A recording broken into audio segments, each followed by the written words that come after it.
서가 명가.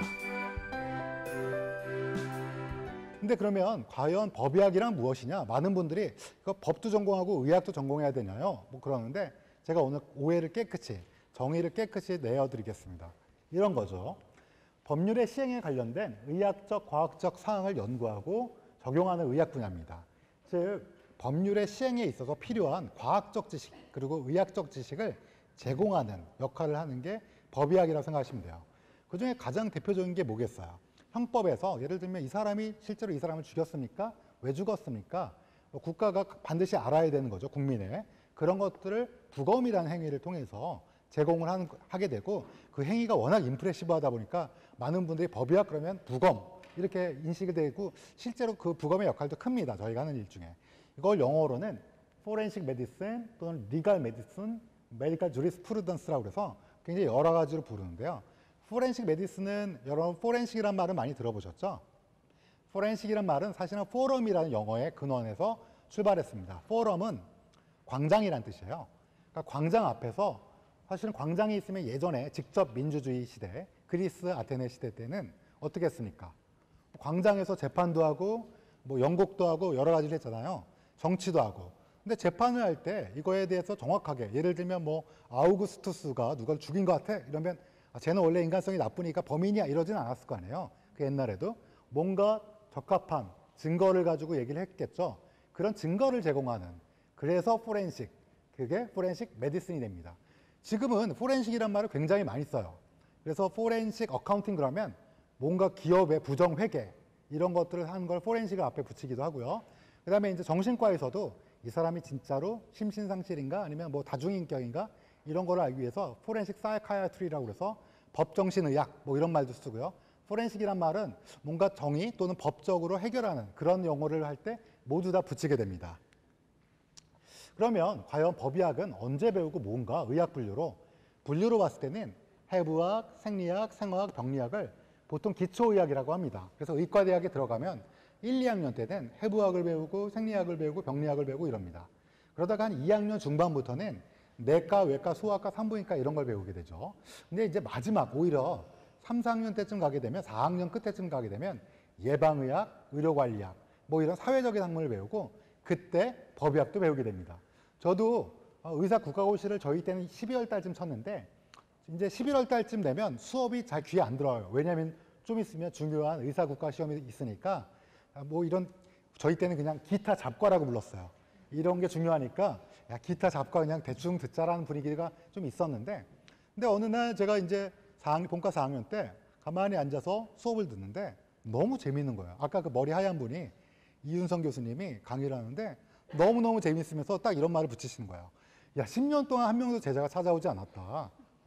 이게 누군가 해줬으면 좋겠는데 누군가 좀 와줬으면 좋겠는데 이렇게 하는데 제가 가만히 듣고 있는데 이게 나를 꼬시는 듯한 느낌이 물론 이만큼 앉아 있었어요 학생들이. 근데 이제 저는 항상 세 번째 줄 맨 구석에 앉아서 뭐가 시험에 나올까 약간 이렇게 약간 새초롬하게 시험에 몰두하는 학생이었는데 듣고 있다가 너무 재밌는데 갑자기 누군가는 해야 되는데 아이고야 그렇게 좀 한탄을 하셔갖고 제가 딱 찾아뵙습니다. 그래서 찾아가갖고 이윤성 교수님께 교수님 전망이 어떻게 됩니까? 그랬더니 교수님께서 자신 있게 지금이 최악이야. 더 나빠지진 않아. 뭐 이렇게 얘기하시는 거예요. 그래서 아 그렇구나. 이제 올라갈 일만 남았구나. 막 이렇게 생각한 거야. 근데 여전히 똑같습니다. 지금도 뭐 더 떨어지진 않았어요. 그러니까 뭐 선생님이 거짓말 하신 건 아니고요. 저희는 뭐 그냥 계속 그대로 하고 있습니다. 어찌됐든 제가 이제 오늘 제가 그 동국대학교 강의를 한 것도 동국대학교 학생들 때 본과 4학년 학생이었어요. 그래서 저희는 이제 본과 4학년 때 이 법의학을 배우게 됩니다. 근데 이제 법의학 그러면 이제 법의학자가 되려면 어떻게 돼야 되고 뭐가 있나요? 이렇게 많이들 궁금해 하세요. 그래서 뭐 제가 책에는 잘 써져 있지만 보통 법의학을 하려면 그냥 의과대학 졸업해서 저 법의학자예요. 이렇게 할 수는 없잖아요. 뭘 공부해야 되냐면 처음에 인턴을 하고 레지던트를 병리학이란 걸 해야 됩니다. 근데 병리학이란 뭐냐면 처음 들어보시죠? 잘 모르시죠? 임상병리는 들어본 것 같기도 하고 뭐 이러시잖아요. 병리란 거는 현미경과 맨눈으로 이 질병이 무엇인지 판단하는 진료 과목이에요. 예를 들면 여러분 내시경 검사, 뭐 대장 내시경 같은 거 하면 일주일 뒤에 검사 결과 보러 오세요. 그러고 아 악성이 아닙니다. 근데 좀 기름기는 조금 줄이셔야겠네요. 이렇게 의사 선생님이 말씀하시잖아요. 그게 악성이 아니다라는 거를 현미경으로 관찰한 사람이 병리과 의사예요. 그래서 4년 동안 레지던트 동안 뭐 간암도 보고 폐암도 보고 뇌암도 보고 뭐 각종 질환을 모두 다 눈으로도 보고 현미경으로도 봅니다. 그래서 4년 동안 하고 나면 어떻게 되냐? 이제 전문의가 돼요. 그래서 이윤성 교수님이 10년 만에 제가 왔는데 제 뒤에는 아무도 없어요 지금. 서울. 그래서 그런지 한 번 이런 적이 있었습니다. 뭐 여담이지만 제가 이제 관악 캠퍼스 학생들을 대상으로 죽음의 과학적 이해, 제가 요번에 낸 책의 모태가 되는 그 강의가 죽음의 과학적 이해인데, 죽음의 과학적 이해를 강의를 했어요. 막 강의를 열심히 하니까 하루는 맨 앞에 앉아있던 여학생이 너무 즐겁게 듣는 거예요. 근데 그 학생이 이제 심리학과 학생이었어요. 우리 학교, 서울대학교 심리학과 학생인데 아주 우수한 학생이었나 봐요. 공부를 거의 과 수석이래요. 근데 그 학생이 열심히 듣더니, 교수님, 제가 법의학을 하겠습니다. 의전원으로 들어와서요. 그래서 의전으로 들어왔어요. 서울대학교 의과대학 의전원으로. 되게 똑똑한 친구예요. 그래서 들어왔는데 4년이 지난 다음에 재밌는 게 다른 게 생겼습니다. 이래서 이제 다시 없어졌습니다. 그래서 아니 근데 뭐 그거는 전혀 개인의 선택이고, 의과대학에 다니다가 재밌는 게 생길 수도 있어요. 저도 처음에는 정형외과가 너무 재밌고 감염내과가 너무 재밌었는데 마지막에 꽂힌 게 본과 4학년 때 들은 게 법의학이라서 그렇지 재밌는 게 많아서 들어가는 건 할 수 없습니다. 어찌됐든 저는 이제 병리과 전문이고요. 병리학을 4년 동안 하게 됐습니다. 그 다음에 이제 이 병리학을 하게 되면 법의병리학, 즉 부검을 하게 됩니다. 부검은 여러분 알다시피 눈으로만 하는 건 아닙니다. 많은 분들이 부검을 하자마자 국가수에서 부검을 의뢰했습니다. 그러면 다음날 바로 아니 범인은 누구고 뭐 사인은 뭐고 이렇게 나올 줄 아는데 그렇지는 않습니다. 왜냐하면 육안으로 보는 것과 현미경으로 보는 것은 좀 달라요. 우리가 이런 질환이라고 예상을 하지만 눈으로, 실제로 현미경으로 보고 최종적인 진단을 해야 되고, 현미경으로 조직 검사만 하는 게 아니라 혈액 검사도 합니다. 알코올을 먹었는지, 혹시 니코틴이 들어있는지, 아니면 일산화탄소 중독인지를 물론 눈으로 봐서 많은 경험이 있으면 알 수가 있지만 그거 우리가 완벽하게 파악할 수 없기 때문에 많은 검사들을 하게 되는 거죠. 그래서 지금까지 제가 말씀드린 건 법의학자는 병리학자이자 법의영리학자예요. 그러니까 왜냐하면 부검을 하려면 이런 병리학의 4년 트레이닝을 통해서 전문의를 획득해야 되고, 그 이후에 부검이라는 또 다른 그 과정을 통해서 좀 더 깊게 공부하게 되는 거죠. 근데 법의학의 분야에는 법치의학이라는 게 있습니다. 법치의학이 뭐냐면 치아의 어떤 치아를 가지고 사람의 아이덴티피케이션을 하는 거예요. 즉 이 사람이 누구인지 밝혀내는 거예요. 그 다음에 치아를 가지고 연령도, 성별도, 일종의 성별은 조금 다른 얘기지만 연령은 추정할 수 있습니다. 세 번째 어금니, 즉 사랑니의 깊숙한 발달 정도를 가지고 이 사람 나이가 얼마인지 알 수 있어요. 이거는 치과대학 나온 선생님들이 법치의학을 하시는데 우리나라에 5명 있습니다. 근데 이제 그분들도 좀 특이한 분이죠. 이거 아무리 해도 돈이 안 되는데, 이게 요즘 세태에서 보면 왜 할까? 왜냐면 치과 의사가 예전에 더 훨씬 돈이라고만 하면 좀 그렇지만 경제적으로 더 여유 있었을 시절에도 이걸 하신 분이 계세요. 연세대학교 그 치과대학 계열의 교수님들이 많이 이걸 하시는데, 어찌됐든 요거 갖고 흥미로운 사건 하나 있습니다. 무슨 사건이냐면, 여러분 혹시 아덴만 여명 그 작전 아시죠? 지금 이국종 교수님이 유명하게 된 사건. 그때 우리나라 기억하실지 모르겠지만 석 선장님이 이제 이국종 교수님한테 치료를 받았고, 근데 이제 기억나실지 모르겠지만 소말리아 사람 우리가 잡아왔어요. 해적들을. 기억나세요? 근데 그 중에 한 명이 자기가 미성년자라고 주장한 거예요. 내 지금 18세라고. 그러니까 나를 이렇게 법정에서 우대해달라. 그러니까 미성년자니까 똑같이 성인처럼 대하지 말라. 이렇게 주장한 거예요. 근데 소말리아에 가서 호적을 띄울 수도 없고 거기는 그런 게 잘 안 돼 있대요. 그러면 이걸 사람의 나이를 어떻게 하냐? 비슷한 경우가 이제 탈북자일 경우도, 우리 세터민 같은 경우에도 그런 경우가 왕왕 있습니다. 근데 이제 그거는 워낙 휴먼 네트워크가 있으니까 나중에 뭐 다 자연스럽게 증명이 되는데, 근데 소말리아 사람은 어떻게 했냐? 치아를 찍었어요. 이 치아를 이거를 사진을 찍어서 엑스레이를 찍어서 발달 정도를 가지고 얘 미성년자가 아니구나 하고 알아냈습니다. 그래서 어찌됐든 이런 법치의학이 있고요. 법의인류학이 있습니다. 법의인류학은 오로지 뼈만 봅니다. 우리나라에 3명이 있어요. 제일 유명한 사람이 이제 가톨릭 대학교 그 해부학 교수님인데, 이분이랑 이제 몇 분이 계시는데, 이분들은 뼈만 보고 나이도 맞추려고 노력하고, 그다음에 성별이 남자, 여자, 그다음에 여러 가지요. 왜 죽었나, 손상. 근데 이제 좀 한계는 있지만 뼈만 보는 사람만의 특징이 있습니다. 또 법의학자와는 살짝 다른 또 그런 결이 있어서 혹시 미국 드라마 먼즈라는 드라마 보신 적 있나요? 혹시 젊은 분들은 좋아하는 드라마 있는데 거기에 롤 모델이 미국의 그 테네시 대학의 교수님이 여자 교수님이 실제로 계세요. 저는 깜짝 놀랐어요. 너무너무 멋있어요. 그분이 이런 법의 인류학의 최전선에 있습니다. 미국에선 지금 실제로 법의 인류학을 어떤 연구를 하고 있냐면 미군들이 그 드론을 띄워 올리잖아요. 그래서 시신을 찾는 걸 드론을 갖고 찾는 연습을 찾아서 어떤 방식으로 보이고 어떻게 부패가 되는지를 그걸 연구하고 있다고 합니다. 굉장히 특이하죠. 드론과 시신의 상관관계를 이걸 연구하고 있다고 합니다. 하여튼 굉장히 재미있는 학문입니다. 또 법의학의 한 분야에 법의곤충학이 있습니다. 이건 우리나라에 한 명 있어요. 고려대학교 법의학 교수, 저랑 이제 나이가 같은 이제 친구분인데 그분이 이제 왜 하냐? 아까 박종철 의사 그 부검한 분 기억나세요? 그분이 우리나라에서 최초로 시작했어요. 고려대학교에 교수로 하신 다음에 근데 왜 곤충을 하냐? 왜 하냐면 법이 곤충학을 하게 되면 사람이 죽은 다음에는 사실 땅으로 돌아가잖아요. 우리 모두 알고 있잖아요. 소멸을 하게 되면. 근데 그때 가장 먼저 우리의 몸을 자연으로 돌아가게 하는 것은 사실은 곤충입니다. 곤충 중에 약간 끔찍하지만 파리와 구더기입니다. 그러다 보니 이거가 사이클이 있어요. 파리가 처음에 어떤 파리가 와서 어느 정도 날씨에 어떻게 지내고 나면 조금 사라지죠, 우리 몸이. 근데 그 구더기는 정확하게 어떤 사이클을 따라서 움직이기 때문에 어떤 시신이 있는데 거기에 구더기를 딱 해갖고 이게 어떤 그 검정 금파리 구더기인지 이거를 알아내고 그다음에 얘 구더기의 나이가 몇 살인지 주변에 죽은 구더기가 없는지 번데기는 없는지를 알면 이 사람이 죽은 날짜가 나와요. 정확히는 아니라도 근사치로 나오게 됩니다. 이걸 연구하는 게 이제 법의곤충학인데 일본에도 3명밖에 없대요. 그리고 이제 그 법의곤충학자들은 약간 얘기할 때 뭐라고 얘기하냐면 자기가 스스로 법의곤충학이라 주장하면 법의곤충학자가 된다고.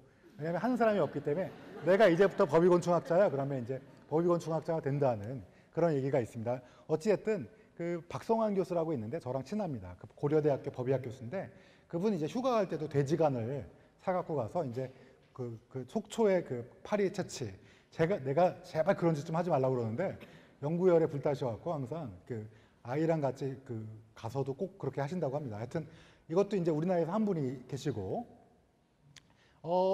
하여튼 뭐 법의학은 뭐 이렇게 있어갖고 이렇게 얘기하다 보니까 그러면 법의학자의 주로 일상에 뭘 하니?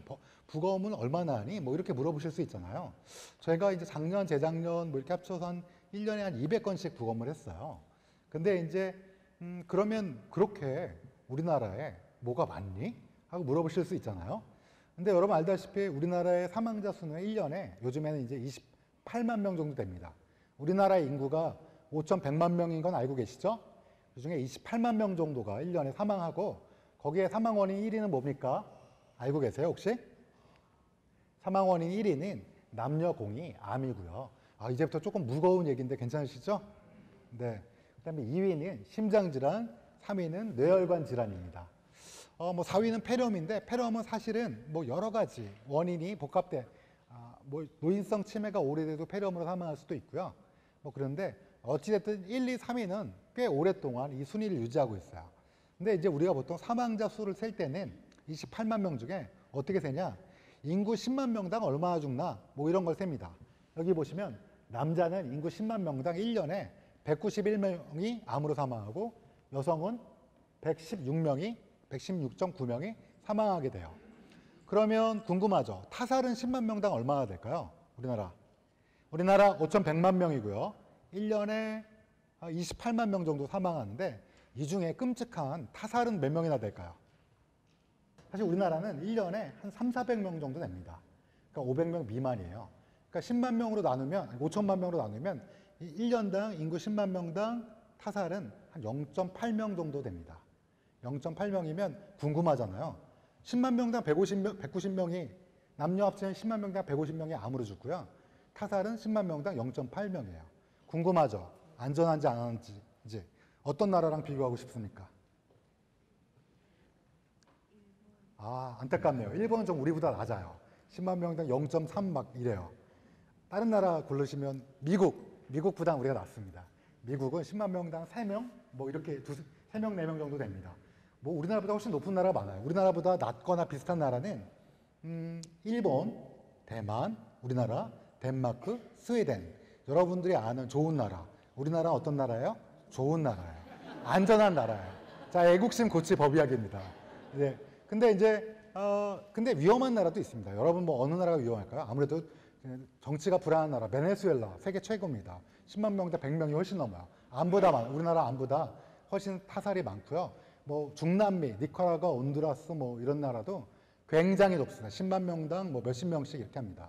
따라서 근데 생각해 보면 야, 400명 정도 되면 우리나라에 1년에 타살이 400명이면 법의학자는 몇 명이니 하고 물어보실 수 있잖아요. 법의학자는 계속 변해요. 국가수에서 계속 그만두셔갖고 뽑으면 그만두시고 막 이래갖고 한 40여 명 됩니다. 지금 한 40명 좀 넘을 거예요. 제가 이제 책에는 40명이라고 썼는데 조금 넘었으면 올해 2명 더 뽑았던 걸로 알고 있습니다. 그중에 한 명이 그만뒀나 뭐 그러니까 하여튼 40명이 좀 넘을 거예요. 근데 이제 40명이 넘으면 한 사람당 1년에 몇 건 하면 돼요? 타살은? 10건 하면 돼요. 그럼 10건 하고 1년에 놀기는 좀 아깝잖아요. 네? 아까운데 사실은 그럼 뭘 하시나요? 타살 안 하고? 저희는 어큐 서든 데스를 합니다. 갑작스런 죽음. 많은 분들이 물어보세요. 도대체 일을 뭘 하냐고.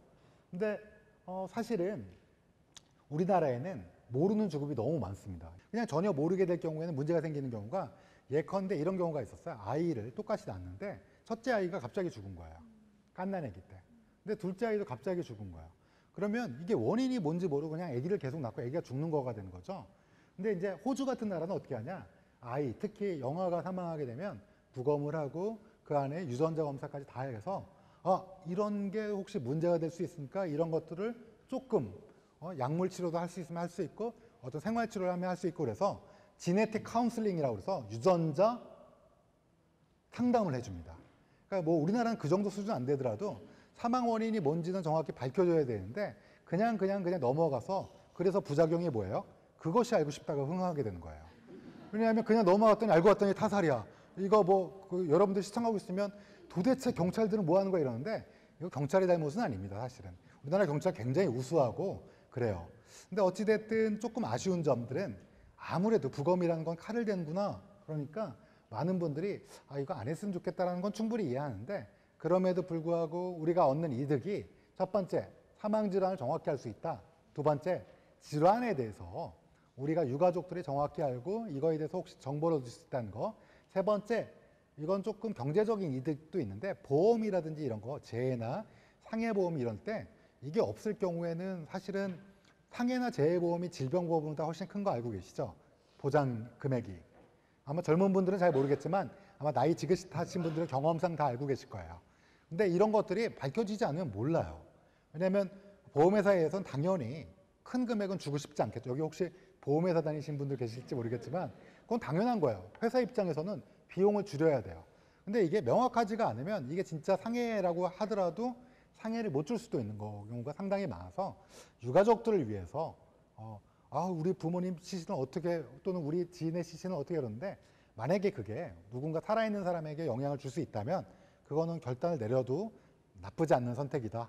근데 많은 분들이 그런 결단을 내리셔서 저희 법의학자들이 제가 1년에 뭐 200건씩 했다는 게 타살은 뭐 한 사람당 10명씩 정도밖에 아니고요. 대부분 뭐다? sudden, 갑작스런, unexpected, 예상치 못한 죽음에 대해서 저희가 부검을 하고 이런 부검은 어떤 원인 때문에 그렇습니다. 이런 것들을 판단하게 되는 거죠. 서가 연가